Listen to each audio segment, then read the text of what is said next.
Hi, everybody, and welcome to Chelsea Groton Bank's Facebook video. Today, we are talking about putting your savings on autopilot. My name is Neria Gray, and I'm the Community Education Officer here at Chelsea Groton Bank. So one of the biggest things that I hear a lot in classes is that people have a really hard time putting money into savings, getting that emergency fund going, getting that vacation fund going, or just putting money away for whatever purpose that you might need. And really, it is because that doing it ourselves, sometimes people can't avoid temptation or they forget. So um, setting yourself up for success by putting everything on autopilot is a really great way to go. So the first thing that you can do is put money directly from your direct deposit into your savings account.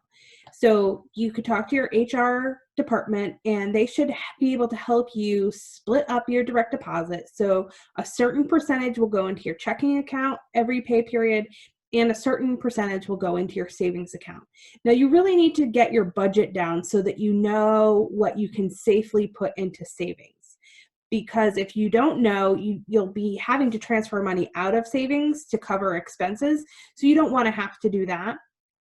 But setting it up so that automatically does it, then if you don't have to do it, that money is not even in your checking account to be able to spend. So it's much easier to leave it in your savings account if you don't have the opportunity to ever have it in your checking account to spend.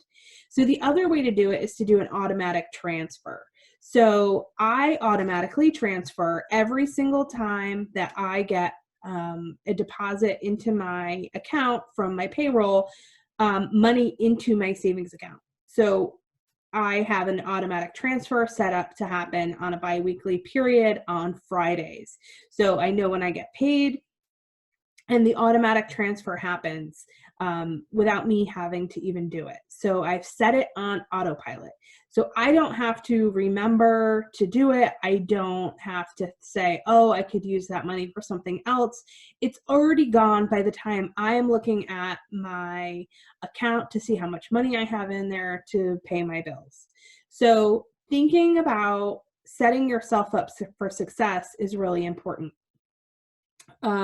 So one of the other ways to help you with savings is to put your bills on autopilot. So one of the things that we also hear about is that sometimes people are paying more for bills than they need to because they're a little bit late and they got charged a late fee, or they're getting higher interest rates because their credit card payments were late.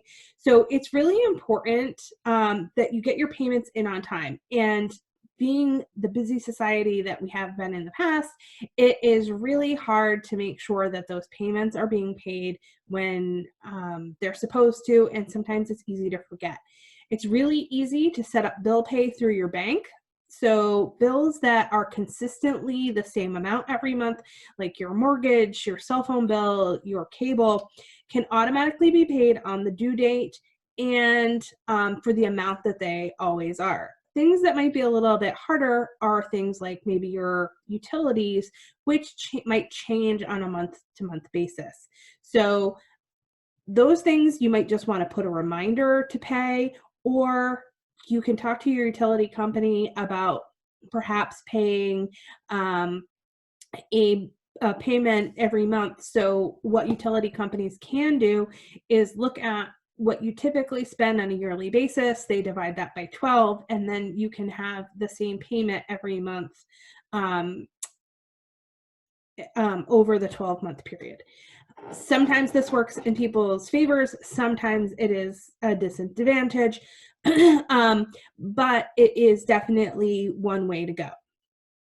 And the other thing to do is to stop automatic renewal on those accounts that like you have subscriptions for things.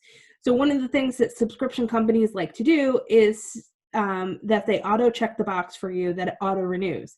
So you should uncheck that box so that it doesn't automatically renew, because you will want it to decide whether you want to renew that subscription, whether it makes sense for you, whether you need to eliminate it from your budget, because some people say, oh, I was paying down this credit card and then I forgot this auto renewal was coming out. And then all of a sudden I had a $200 hit on a credit card that I had paid down, and it was really devastating because I forgot that it was happening.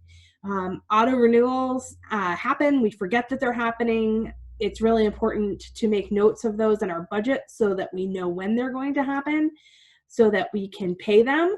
But if you take away that auto renewal, you can make the choice of when to pay them versus having the company make that decision for you. So we hope these tips have been really helpful to put your savings on autopilot, and we will see you tomorrow. Bye-bye.